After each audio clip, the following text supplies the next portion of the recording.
John 8:29. Et qui me misit, me cumst, non reliquit me solum, quia ego quae placita sunt ei, facio semper. And he who sent me is with me.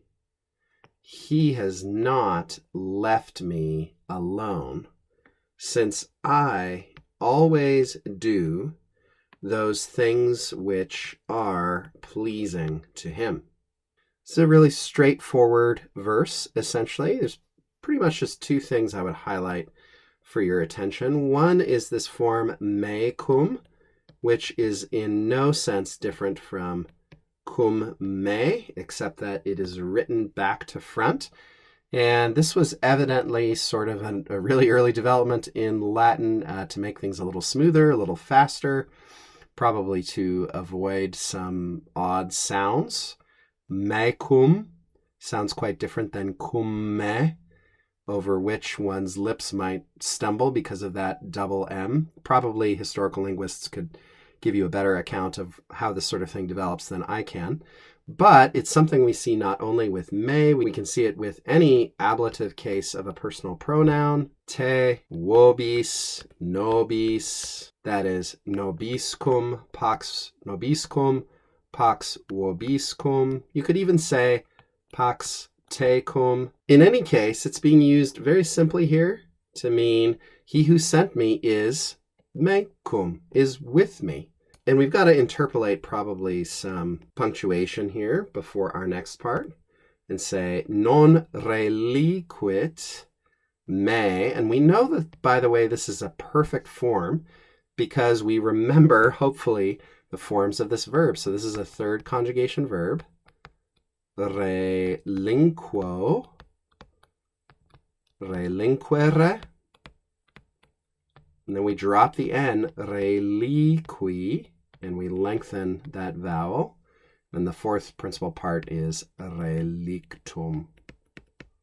Relictum. So that's a good one to review if you haven't seen it in a while. So reliquit is an unambiguous form here. He has not left me or abandoned me alone. Solum here functioning in apposition to me, right? Quia ego quae placita sunt ei, facio semper.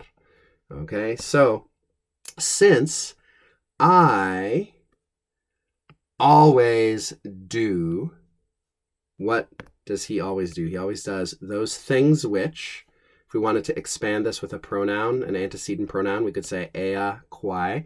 I always do those things which are placita, are pleasing to him, to God the Father in the dative case here. This, by the way, is one of those verses where if you've been trained on the patterns and word order, typical expressions and locutions of classical Latin, this just will make you wince and kind of cringe a little bit as you read it. And again, this is something I alluded to in the previous video, and I've mentioned a number of times in the Daily Dose of Latin.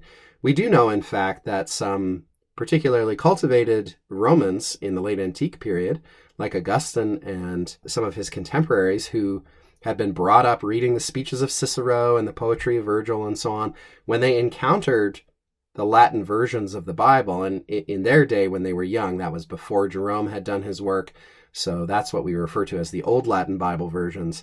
They would encounter passages like this and just sort of go, ugh, I don't, it's like stylistically, this is sort of gross to me, or odd, or it just doesn't sound right, or it's very awkward, like whose idea of smooth sounding Latin is this?